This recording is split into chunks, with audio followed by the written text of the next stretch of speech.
What's up, everybody? I'm Caleb Ochoa, also known as NFL Caleb 22, and this is Betting the NFL week number 12. And as always, here with me is my co-host, Derek Wesley, also known as DWeezy. What's going on, man? Man, it's another week, and we here to try and see what value we can find in these betting lines out there. Yeah. We're getting through this NFL season, going a little fast, but still got plenty of opportunities to make some money, and we've already made some money this season. At least I have. I know I have. Just made some money this weekend. Had a very good week. Went 4-1 this week on my five best bets of the week, and we will get. So I'm on a hot streak now. So you're very lucky to be tuned in currently because I'm really hot. I'm going to continue my hot streak. 2 winning weeks in a row. I think it's been three winning weeks in a row. 4-1 back to back weeks. So looking good, man. I'm looking good, and I'm ready to get into it this week. But before we do, we got to recap what happened in week number 11. And what happened was that the favorites, straight up, they went 10-4 against the spread. They were 9-5.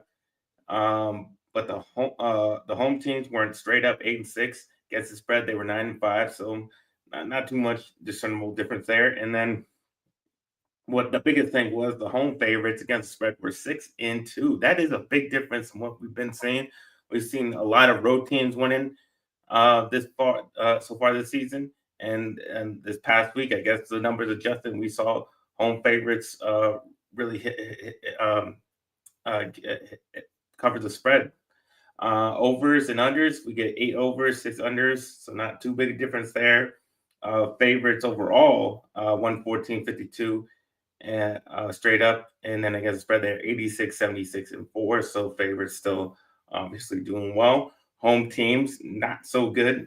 Straight up, they're 88 and 78. But against the spread, still bad. They had a good week this week, but overall, they've been bad, 76, 86, and 4. So we'll see if the trend continues or not with the home teams. And then the overs and unders, a lot more overs, 84 to 79 unders. So more points being scored. So like to see that. Most definitely, because if you're not scoring points, you're not going to see these game totals fly up. Now, some of that could be due to not necessarily across the board, but saw a bit of a slow start to the season when it came to things like scoring. A number of teams out there that many people expected to either be in a better situation than they were or already producing better. I know what seemed to be a great example of that from a points standpoint would be the Cincinnati Bengals. They started out the season really struggling, not clicking on offense. But over the course of the past month or so, really turned things around. We see, Jamar Chase out there doing Jamar Chase-like things, regardless of who it is week to week. And, that's just one example of where the offense turned things around. I know many people, probably including Caleb and myself, probably thought the 49ers would be in a better position than they are. Not necessarily, wins and losses, but just from the, a point standpoint, if you have, key pieces of your offense on the sideline due to injury, you're likely not going out there and operating as efficiently as you might potentially could. Talking with San Francisco, for example, CMC been unable to play for most of the season. Now, for a large portion of that time, they were able to get quality play from the backup position. Unfortunately, because of injuries, that was affected yet again. We've seen Deebo Samuels go down for small times here and there. George Kittle was out this past week. And, just a prime example of a team that on paper clearly has all the pieces and firepower to potentially be one of the better scoring teams in the league, and that just hasn't been the case. Yeah, it definitely wasn't the case. Definitely hurt my fantasy team, multiple fantasy teams because I had a lot of their guys. Um, but yeah, I was always been down on the 49ers, at least in the win loss category. Um, even before the season. So very happy to be right on them this season. But now we will go to our records. This past week, like I mentioned, I went 4-1. Had a great week there. Best pick was the Lions -4 versus the Jacksonville Jaguars. This was such an easy pick. I mean, with such a low point spread, with how well the Lions have been doing and how bad the Jaguars have been, I just couldn't believe it was -4. Should have been a lot worse than that. But we've seen the Lions blown out, blow out teams that are inferior to them all throughout the season, and this was just another one of those situations. And it even to make it worse, they were playing without their starting quarterback, Trevor Lawrence. They were playing with Mac Jones. Now it's just a recipe for disaster. And I knew Jared Goff would, bounce back after 5 interception performance that he had from the previous week with the Texans, and he definitely did that in a huge way. 400 yards, 4 touchdowns, 2 receivers with over 100 yards, and combined 3 touchdowns.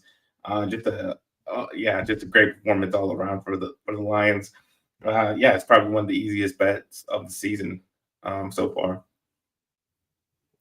Yeah, this was a game that unfortunately I ended up not being able to take a part of, as had Sam Laporta and his touchdown prop, and unfortunately didn't play in the game due to injury. So, of course that voids the bet. I at least don't lose there, but I think I might have to call that my worst loss of the week due to the simple fact, we both expected points in this matchup. It raises some serious questions why the spread was set where it was. We knew well into the week that the that Trevor Lawrence wouldn't be playing in this game. Um, I don't know if this was possibly the book maybe trying to limit the spread from getting higher than a certain point. You set it at 4. If it gets bet up all week, you're still talking about -7, -8, somewhere in that range potentially. But yeah, it made zero sense for this game to have such a small spread in this matchup.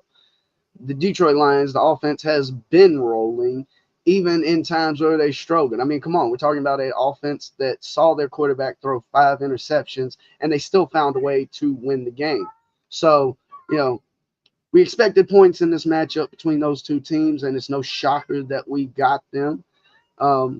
Now to say, to take a peek at my best play from last week, only had a 1-3-1 week, not the best of weeks, but Tyreek Hill came through with his anytime touchdown, plus 120.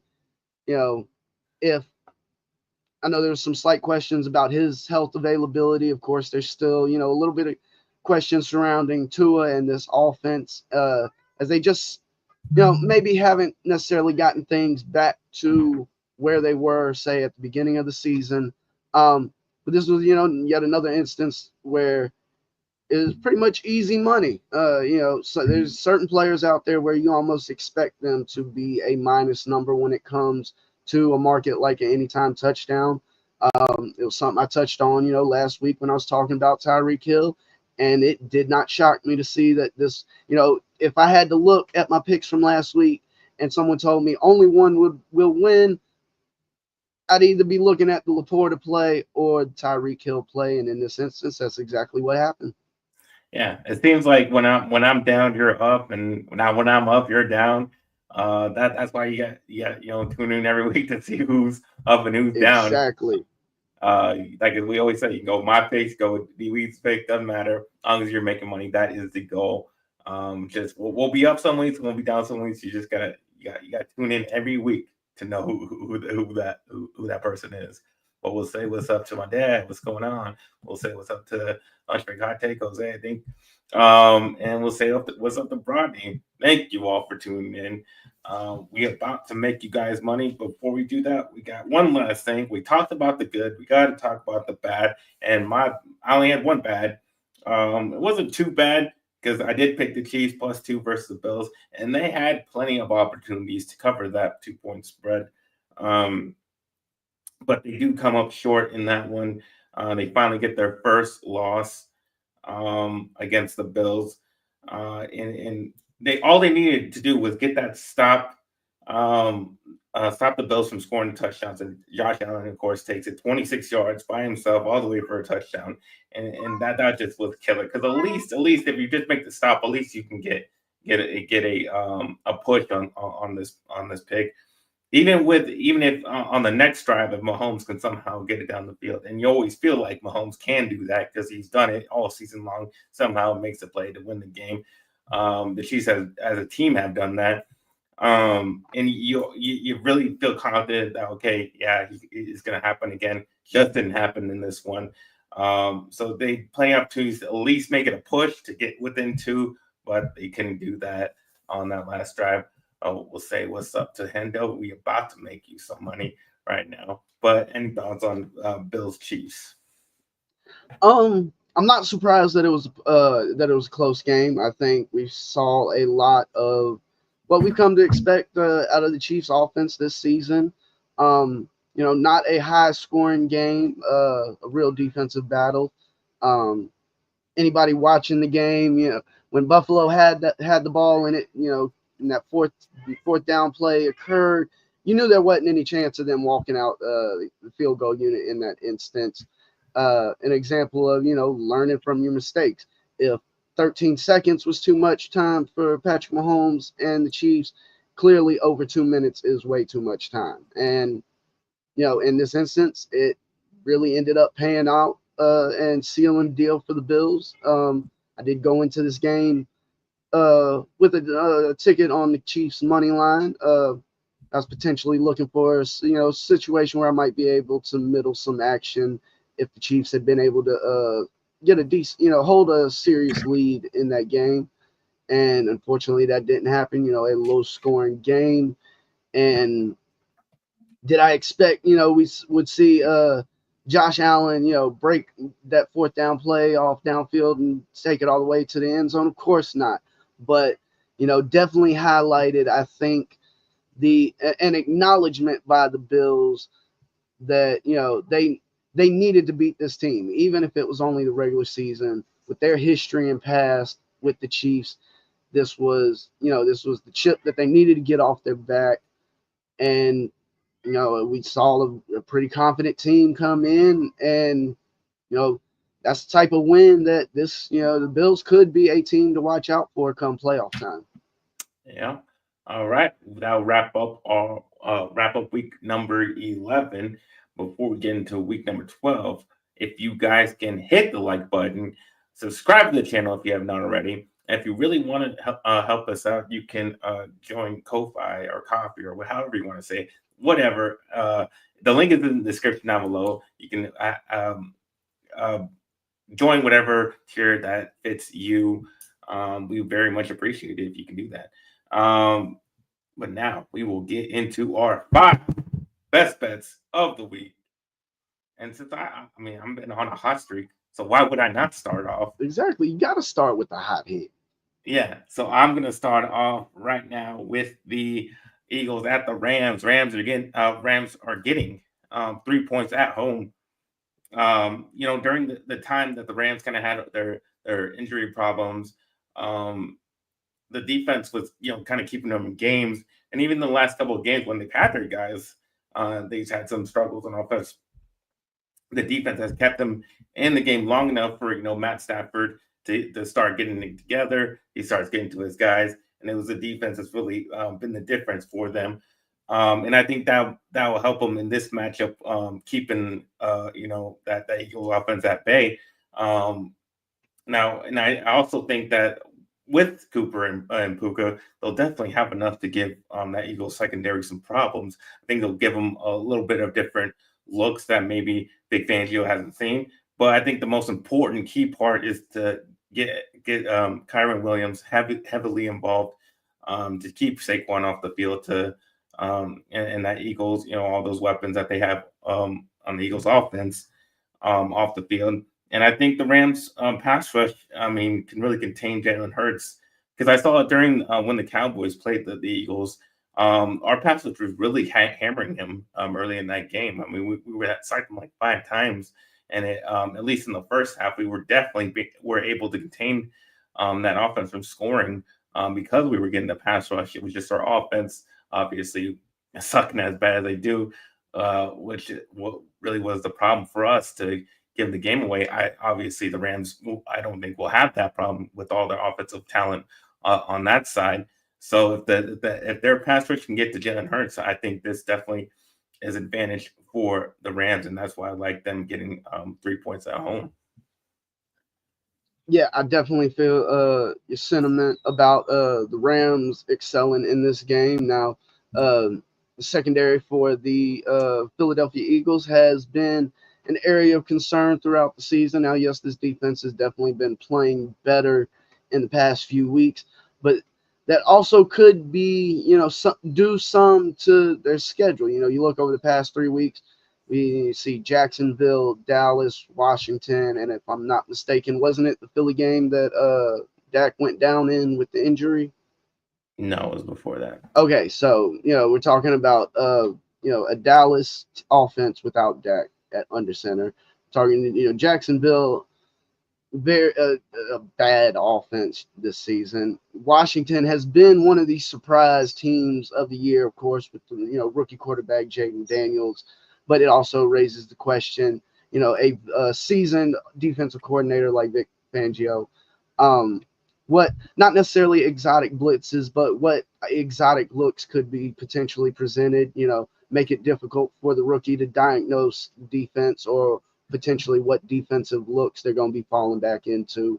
So I do think, statistically, some of what we're seeing definitely favors them on paper and less so on the field. Now we're also dealing with a Rams team that's one of those teams that has dealt with injury at key positions, a large portion, well, I won't say large portion, but multiple positions throughout the year. We're finally seeing, we got Cup back healthy, Puka's healthy, Williams in the backfield. He's been running strong and producing throughout the year when he's been on the field. And with a veteran quarterback like Matt Stafford, I don't think we're going to see the same level of play out of the defense. You're not going to be able to confuse Stafford the way you could, a young rookie quarterback or a backup quarterback. And this is also an area I'm going to target with my first play, Cooper Kupp, anytime touchdown, plus 120. Now, very similar to how I was talking about Tyreek Hill last week. And there was an instance even earlier in the season with Cooper Kupp himself where, I've talked about players where if they got a plus number on them, and they shouldn't, it's a serious look at a potential play. Clearly the books think that the secondary of the Eagles is going to perform, better. And this is the area I'm looking to target as long as we see Stafford stay upright. I think we've seen some improved play out of the defensive line here recently for Philly.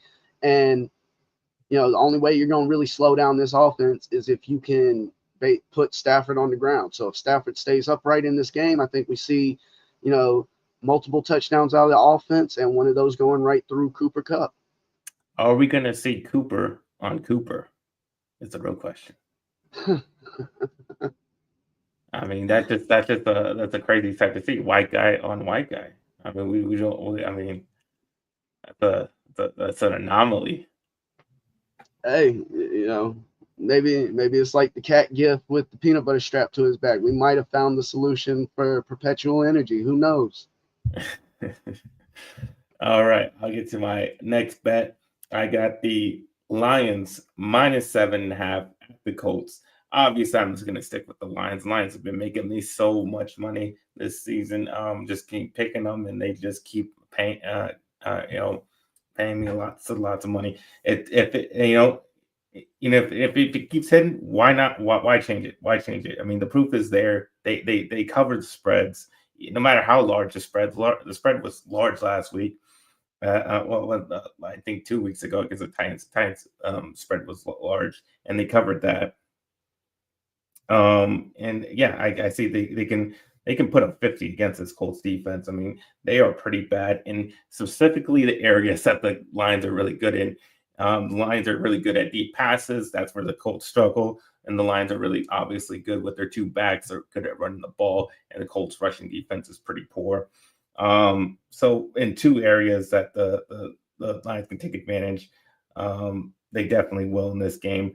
The Lions are 7-1 against the spread in the last 8 games, but I mean, even there's just really not much else to say. I mean, the Lions are playing the best football in the league right now, and 7.5, no problem for them against the Colts. Yeah, I mean, like I said, I was terribly disappointed when I heard the news that Sam Laporta would not be playing last week in that matchup because I knew there was going to be points and touchdowns to be had across that offense, and that's exactly what we saw. This is the last week was the second time this season we've seen Detroit put up 50 plus points in a game. It was the fourth time that we've seen them go over 40 points in a game. Um, and really, I mean, it's at every point of the offense. Multiple wide receivers, tight end, both running backs. And there's probably no other team in the league that you could currently say that about where both your running backs in the backfield at minimum are playing at a Pro Bowl level. And, there was a lot of questions about if Detroit could make some sort of two running back system work when they brought in Montgomery and drafted Gibbs in this very same year. Well, I don't think anybody out there is going to point at that and say that it was anything less than a success. And so when it comes to this Detroit offense, I mean, we're talking about one of the better teams covering the spread this year. I believe they're 8-2 so far through the season. And I mean, there's honestly no real reason to think that the Indianapolis Colts could hold up in this game from a point standpoint. And I don't see their defense being able to really slow down Detroit. And if Detroit's shown us anything throughout this season, regardless of them getting a lead, they are not going to let up. So I think that even eliminates the possibility of some level of backdoor cover. You're not going to see as much garbage time points potentially put up on the board by the Colts. Yeah, honestly, I'm surprised. I'm a little surprised this isn't closer to double digits, given what we've seen out of Detroit's offense so far this year. Now, moving into my next play on the week, I've been going to Thursday night football, and it's worked out fairly well for me over the course of the season so far. And going to Najee Harris over 78.5 rushing yards on his rushing prop. Now he's going up against what has been, a defense that has struggled against the run in Cleveland. And, we look at Pittsburgh over the course of the season, especially past few weeks, they have not shied away from utilizing the run game. And I believe outside of last week, we've seen Najee Harris go over or put up a number that would have gone over this rushing prop.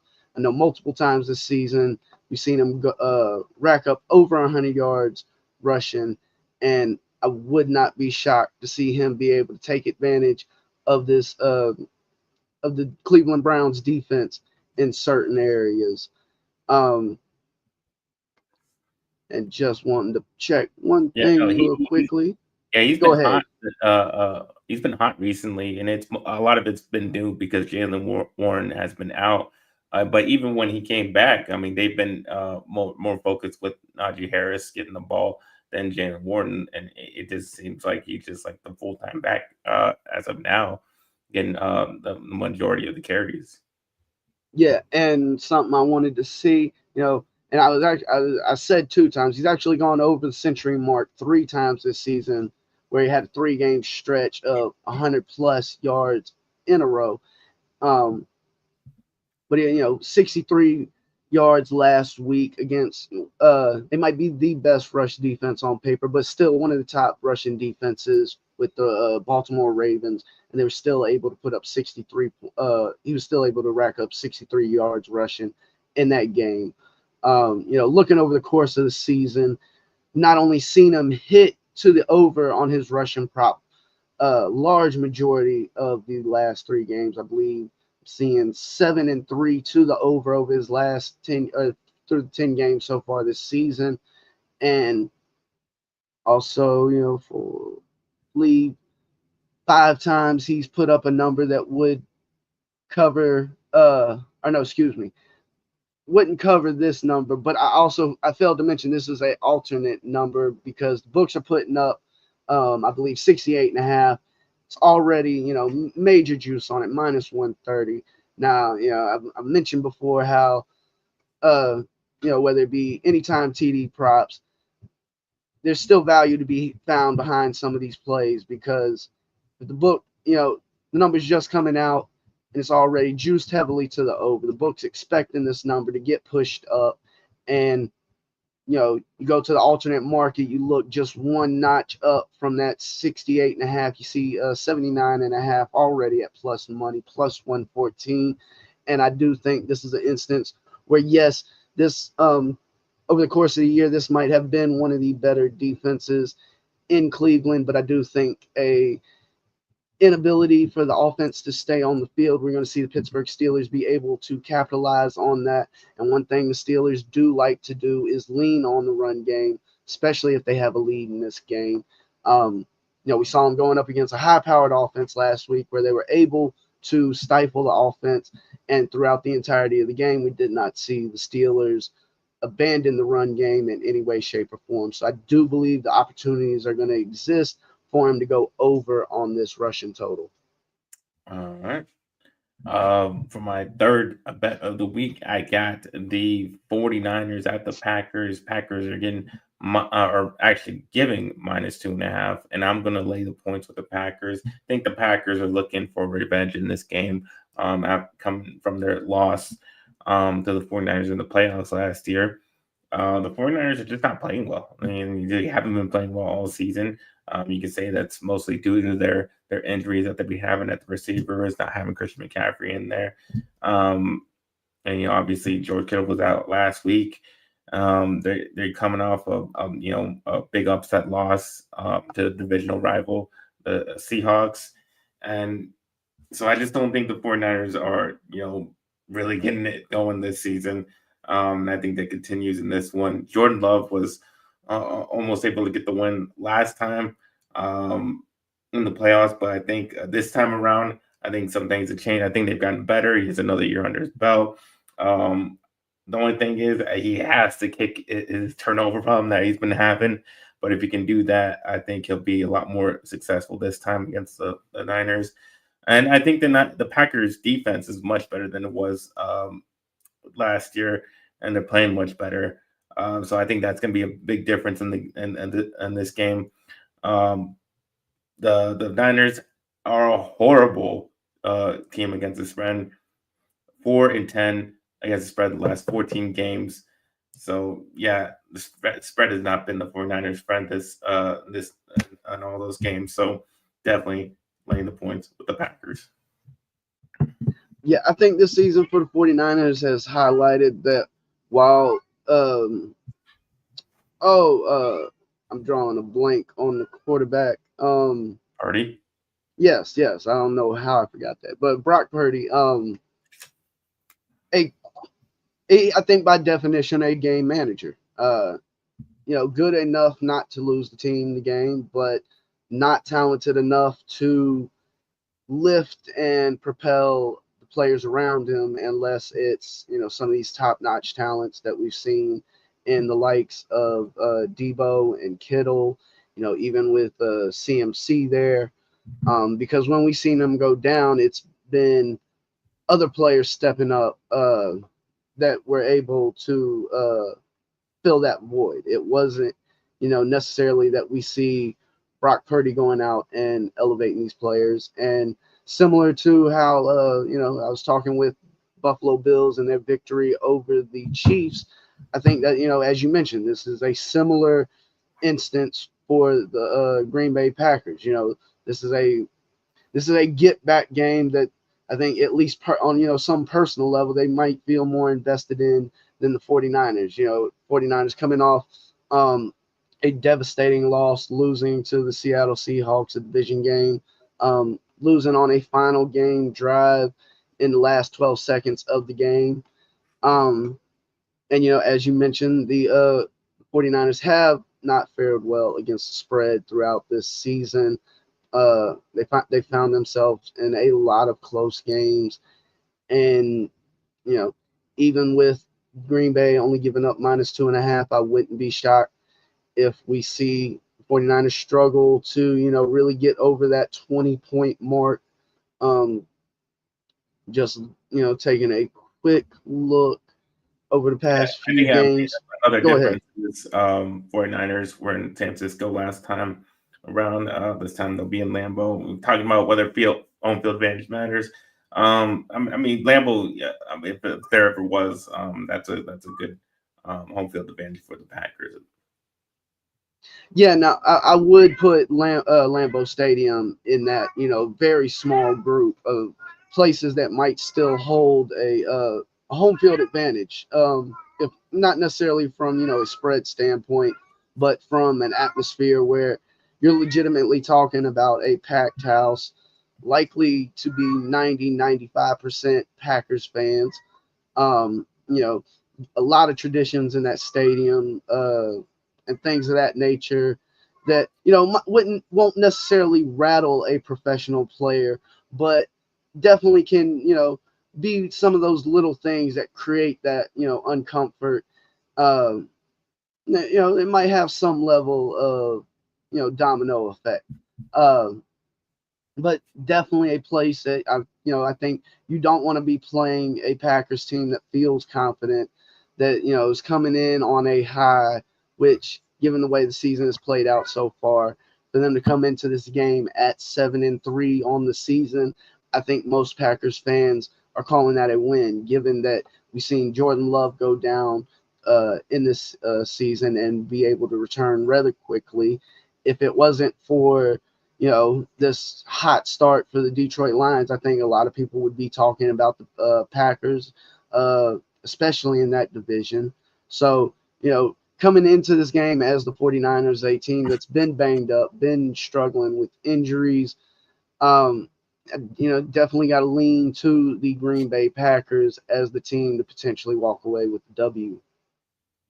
I'm going to my next matchup, a team where a lot of focus has been around the quarterback position all year with, Washington Commanders and Jaden Daniels, and rightfully so. I mean, he's been a very exciting player to watch and also been producing in multiple ways for the team. But in this matchup, I'm going to be targeting the running back position. Dallas has struggled against the run all season long, and that's right where I'm looking to target with Austin Eckler's Struggled is anytime putting it TD. nicely. What was that? Struggled is putting it nicely. Yeah, but that's what makes this matchup so enticing. We've seen Austin Eckler utilized not only in the rush game but also the pass game, um, and I do think that we could see even more production over the in this matchup. As you said, struggling might be selling it short, um, but I do think we see Austin Eckler coming into this game playing a little bit better from a production standpoint. I know we past couple of weeks, I believe, the running back, Brian Robinson Jr. He's been struggling with injury, so that's opening up some time for um, Austin Eckler, maybe more so in the running game. But we've also see if I can get it pulled up. I was looking for this prop Yeah, real I quick. mean, yeah, most running backs you would probably want to going against the Cowboys. It's more than likely going to be a good bet for you. Yeah, and in this instance, we're talking about a running back that utilized both in the rush game and pass game, opens up the possibility for a TD even more, in my opinion. Plus 150, getting away from even money slightly. Once you start getting around plus 200, yeah, I think it's a little more hit or miss when some of these TDs cash and things of that nature. Um, but in this matchup, I'm not 100% sure on the injury situation of Brian Robinson. He may be fully healthy for this game. Um, but I do think that given the struggles of the defense for Dallas, the running game of Washington is where you want to look in this matchup. All right. Moving on to my fourth bet, and I get the Cardinals at the Seahawks. And the spread is small, so I'm gonna just take this Seahawks outright. They're at minus 105. It's basically a pick 'em almost. Um, so yeah, I've been on the Seahawks a lot this season. It's had varying mixed results. Sometimes I win, sometimes I lose. But I don't. I just keep betting them anyways. It worked out for me last week. I picked them against the 49ers, and they get that big upset win against them. This is another situation where they're in another tough divisional battle, trying to reach that top spot in the NFC West. And I think they can really take the momentum they got from just beating the Niners going into this game, ready to take that top spot. And I think that's the extra motivation for them. And I believe the Seahawks in this game um, can win this. Will win it using their pass game. They're like the top. I think they're the best passing team in the league, at least passing yards wise. So I think that major advantage for them. And like we just mentioned with Lambeau, Seattle is just a tough place to play. So they'll be at home, and I think that gets them the win. Yeah, and actually number two in the league in passing yards, but definitely been one of the most efficient passing offenses Yeah. in the league so far. Uh, and sitting at 5-5, also in a prime position to fight for the division title. That win over San Fran, I think definitely is going to play out huge uh over the course. Well, actually, I think it intensifies this game even more because Yeah. looking at Arizona's schedule, they got a win over San Fran so far. Seattle last week picking up their win over San Fran. We might find both these teams in a position where this game right here might be a potential tiebreaker down the line, depending on how they finish out the rest of the season with their schedules. Um, so yeah, this is definitely going to make this a more interesting matchup. Um, Arizona, only 6-4, but definitely, coming in on a 4-game win streak, been able to turn things around the past couple of weeks. Um, my concerns are what will that offense be able to do against a defense that not hasn't performed as one of the best across the league at Mhm. times, but also has one of the better defensive mind head coach in their head coach. Um, so it'll be interesting to see what this defense can do um, against the Cardinals offense, which in my opinion at times has been inconsistent. One week you're getting, a couple weeks in a row you're getting, pretty good play, and it just seems to disappear. Coming in with, at least on paper, uh, I won't say one of the worst, but definitely, a passing offense in the bottom half of the league. Now, completion percentage has been something that they've been high on. Um, but I just think that the Seattle defense in this matchup is going to give problems to the Arizona's offense. And ultimately, if you ain't got enough points on the board, you're likely to end up losing that game. Now to swing things back, to my, they're not playing at home, but the hometown matchup for me, going to Carolina Panthers taking on the Kansas City Chiefs as the Chiefs come off their sole loss of the season as they were unable to beat those Buffalo Bills that we were talking about earlier. But going into this game, area I'm looking to target, we see a big spread in this game. So clearly the books are expecting some level of points out of the Chiefs. And going to Travis Kelce and his anytime TD prop, which currently sitting at even money. And, this is another player where similar to what I mentioned with, the the likes of Cooper Cup and other players that you're expecting TDs. There's just some players you don't see with the plus number.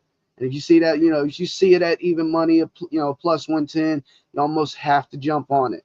Some another player that I had a few different weeks talking about Armand St. Brown with the Detroit Lions. If I'm not mistaken, he scored this past weekend in that Jags blowout.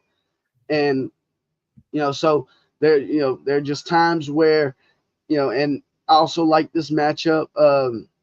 Even though the defense has a little bit started to figure things out, at least what we've seen the past couple of weeks for the Carolina Panthers, we're talking about a defensive scheme where it's preferred more to keep the play in front of you, which I think is going to play some into the Travis Kelce factor. We're also talking about a team in the Carolina Panthers that has been banged up in the not specifically just the linebacking position, but across the defense as well, as we've seen top defensive tackle go down, who's really a centerpiece in the center of that offense. We've seen the number one linebacker in Shaq Thomas go down for the season. And so that combined with some of what we're going to see out of the scheme, I think in some ways is going to funnel action to Kelce. And we've all seen what Kelce can do when he gets the ball in his hands. And with this porous defense that we've had in Carolina, at least this season, not afraid to jump on Kelce's TD prop at even money. One of those ones I would not be shocked if we see it somewhere around minus 120, if not higher by the time we get to Sunday. Yeah, this one was kind of tough for me to make a bet on because we every time we think the Chiefs are gonna, this is a matchup where they can get back to the way they usually play, just hasn't happened this season. They struggle pretty much in every game. They obviously they come out winners most of the time every week except last week. But obviously the Panthers been playing better in the last couple of weeks. So I don't know. That big point spread just scared me away. Like, I mean, I expect the Chiefs to play out they've been playing, which is, keep it close until the end where they come out to win. So I didn't really see them covering that type of spread. So yeah, definitely stay away from that one. But for my final bet of the week, I have the Denver Broncos minus 5.5 at the Las Vegas Raiders. We've seen a lot of divisional matchups this week. Made it tough to pick for me because divisional matchups are hard. But in this case, the Broncos have been playing really well, and the Broncos have done well against lesser opponents. They beat the entire NFC South pretty badly in their games against them. But they also beat down the Raiders in the first matchup by 16 points, and that was after they spotted them 10 points in the first quarter. And Bo Nix has been playing extremely well. I mean, he's coming off a 300-yard, 4-touchdown performance against the Falcons last week, where they blew them out. The Raiders just struggle to score. They obviously they've had their quarterback situation. It is what it is. And yeah, I don't think that's going to be any better or different this week. And I don't see them scoring much against the Denver Broncos defense, which has been playing really well this season. Broncos 4 and I think they're the 4th ranked scoring defense. So yeah, I just don't think they're going to score enough points to even get close to covering that 5.5 point spread. Broncos 4-1 against the spread this season, 5-1 against spread on the road. So really good numbers there. So I definitely like the Broncos minus 5.5. Yeah, this is definitely a team that at least on the offensive side of the ball figured things out. I think there was a lot of interest on what the ceiling for this offense could potentially be. And I think we're really starting to see that. Maybe not necessarily one of the most powerful offenses in the league currently, but showing enough efficiency to win some of these games rather handedly, even if it's not a blowout win. Because when you have a defense that's playing at the level that Denver currently is, um, you don't necessarily need to go out there and put up 38 points like we saw this past week. Now, no coach out there or player out there is going to complain about getting 38 points. But, we saw where in the game against the Chiefs, they held the Chiefs under 20 points. It came down to a field goal. Unfortunately, they were not able to put that through the uprights. But there's, a number of instances this season where we've seen the offense click and, clearly when they get things rolling, they have the ability to put up points. And I don't believe that I don't believe the Raiders defense is going to be able to affect them enough to slow them down over the course of the game. As well as I think we see this Raiders offense struggle greatly against the defense of the Broncos and potentially force that Raiders defense to spend a lot of time out there, and that could potentially spell disaster for this Raiders team overall. And, not necessarily a very small spread, but enough where I don't really see much of a reason not to back the Broncos in this game, especially when we're talking about a team that's been 8-3 to the 8-3 against the spread this season. Now going into my last play, I've dropped a couple, two-leg same-game parlays here and there. A couple of them have, come in, just ways trying to find that plus money out there with some of these props.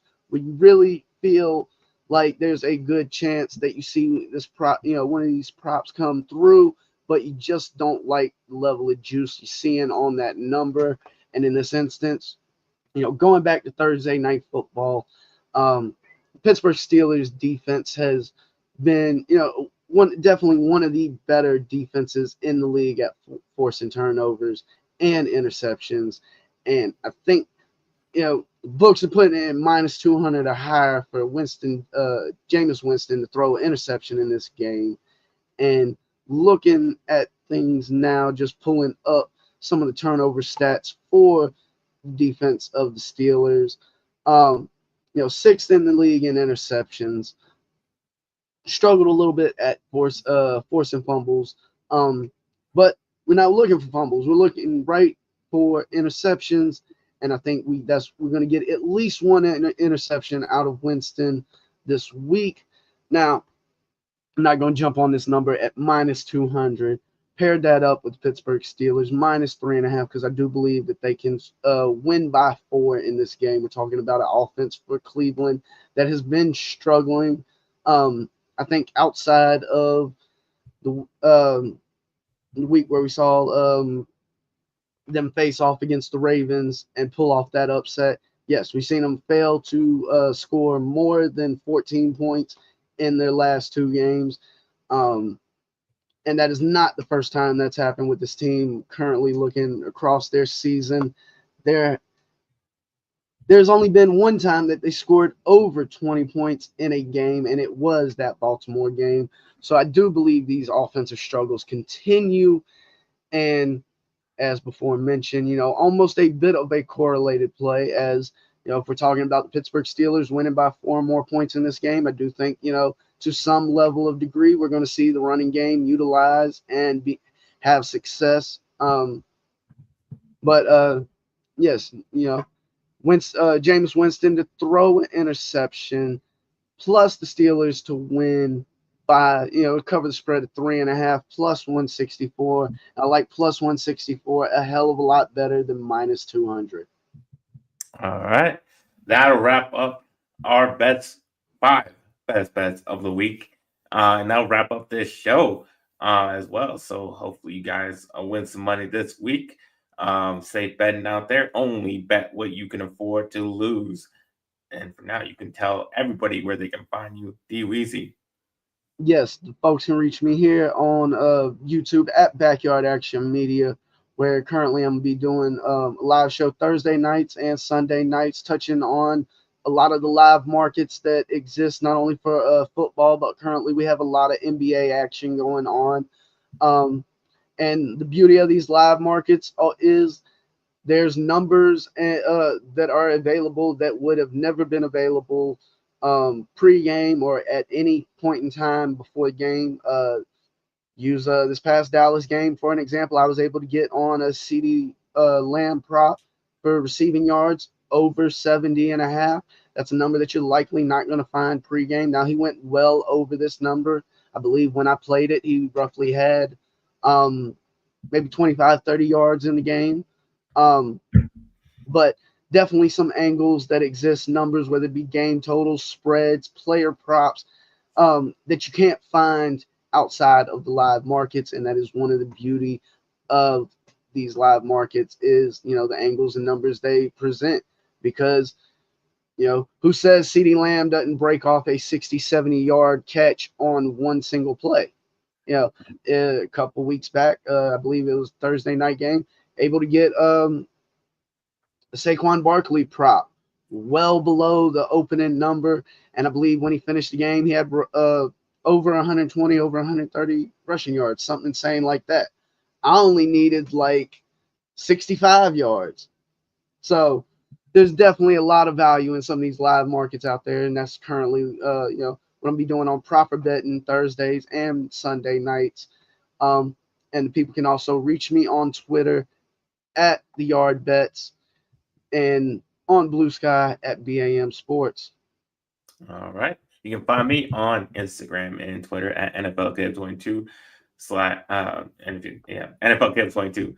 And you can find me on this channel on Good Friends Better Rivals at 3 o'clock on Fridays with my co-host Ferris Montana, and we will be going over the Cowboys' loss to the Texans, and the Giants' loss to whoever they lost to. We always lose. Our teams just lose. So we'll be going through every single loss every single week for you, and we'll try not to cry while we do it. So tune in for that. Just to see our suffering. Well, I mean, come on, we're gonna get Dallas Cowboys and Tommy Cutlass Thanksgiving. What could be better? Oh, that sounds awful. Awful. We're sorry, America. We're sorry. But watch the show anyways.